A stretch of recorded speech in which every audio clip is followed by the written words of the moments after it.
So in this second module, I'm going to give you some examples, and we're going to kind of go through these examples. They're really just representative of what's out there in the scientific literature. They're also kind of examples of what not to do.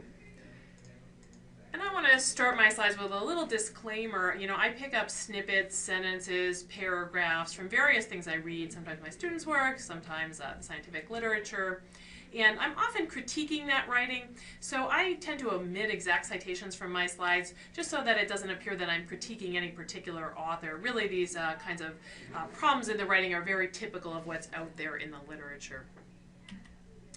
So I just want to start with a sentence that I was reading in an article in the Journal of Clinical Oncology. Now, this is one of the top cancer journals out there. And this was the first sentence of the introduction section. So this is where the authors are really supposed to be kind of drawing you in, drawing the reader into the writing. And it reads, adoptive cell transfer immunotherapy is based on the ex vivo selection of tumor-reactive lymphocytes and their activation and numerical expression before reinfusion into the autologous tumor-bearing host. So I have a background in biology, which many of you may not, and I still find this sentence really, really hard to read. I have to really struggle to get through that. And it's kind of a shame because if your reader has to struggle to get through your sentences, then they're not really going to, one, they may not finish reading your paper. Two, it's going to be a lot harder for them to pick up what you have to say.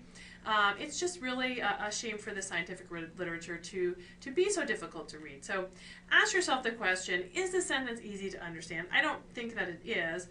Is the sentence enjoyable and interesting to read? Because it's hard and you have to struggle through it, it certainly doesn't make it enjoyable. And I really want to emphasize the point in this class that I think the scientific literature should be somewhat enjoyable and certainly should be interesting to read. Here's another fun example. This was from a paper I was reading from the Journal of Photochemistry and Photobiology, which is a decent journal with a decent impact factor. And it was actually a really interesting article. It was about sunscreen, and it had some very interesting practical applications. So I was actually trying to write about the article for the lay public. And it reads, these findings imply that the rates of ascorbate radical production and its recycling via dehydroascorbate reductase to replenish the ascorbate pool are equivalent at the lower irradiance but not equivalent at higher irradiance, with the rate of ascorbate radical production exceeding its recycling back to ascorbate. So you can see that this sentence is really hard to get through, and it's pretty difficult to understand. Again, even if you have a biology or chemistry background, it's difficult to understand. So you want to ask yourself, is the sentence readable? Again, I don't think it's very readable. Is the sentence written to inform or to obscure? I ask that question because sometimes when I'm reading the scientific literature, I almost wonder if the authors are, being intentionally obtuse, if they're kind of intentionally trying to obscure their material. Maybe subconsciously, just as a way, because if nobody understands the writing, then they won't be able to poke holes in it, for example. So sometimes the scientific literature actually almost reads in a way that it's so obscure that you do wonder that. So we really want to write in a way that's to inform. We certainly don't want to obscure the message. And I'm going to point out one feature that's common to both of those two passages that I just showed you. In both of those examples, they did something that's very common in academic writing. They took some nice, spunky verbs, and verbs really move the sentence along, but they turned those nice, spunky verbs into clunky nouns. And for some reason, this has become very common in academic writing. People turn lots of verbs into nouns. That makes the reading a lot harder to read because, again, verbs drive sentences along and nouns slow them down. So you can see that this first example really suffers from that issue. So we have selection, activation, expression, and reinfusion. Those are all nouns, and they're really, kind of dragging this sentence down. But they could have been verbs: select, activate, express, and reinfuse. So I want you to start paying attention to that in your writing. See how often that occurs in the scientific literature. This is one of the principles we're going to be spending a lot of time on next week when we have our unit on verbs.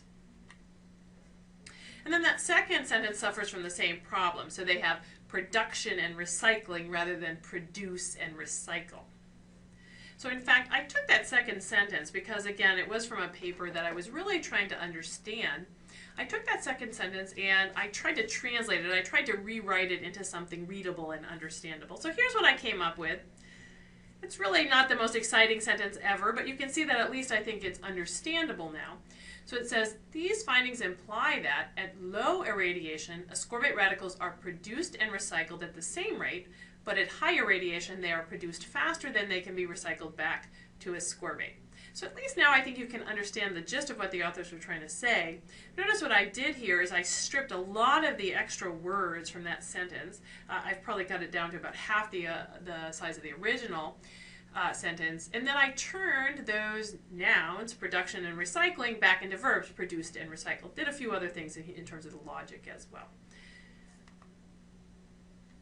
So I really want to get across two themes in this course. One is that even though we're writing about science, we're writing about ideas that are complex and often technical, that doesn't mean we have to use complex language. We can get across technical and complex ideas even with simple language. And if we did that, I think that scientific writing would be a lot easier to read, and perhaps it would even be enjoyable to read. And I think that's really what you want to aim for. You want to aim to write things that are easy to understand and even enjoyable for others to read.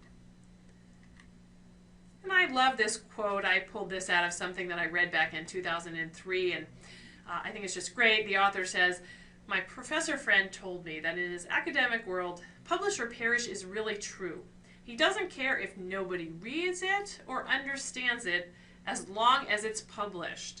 And there's really a hint of truth to that, right? There is this pressure to publish, and sometimes it may feel like you're just trying to get something published just to get it published and get it on your CV, right? And that's really a shame. That obviously shouldn't be the goal of science. If nobody cares about your work and nobody reads it, then obviously it's not going to move science along at all. So when you're sitting down to write, I want you to really be paying attention to and thinking about making your reader understand your writing, and in doing so, making your reader care about your writing. You really want to make your reader care. If you do that, obviously they're more likely to pick up on your ideas, they're more likely to cite your work, and it's more likely to move science forward. The preceding program is copyrighted by the Board of Trustees of the Leland Stanford Junior University. Please visit us at med.stanford.edu.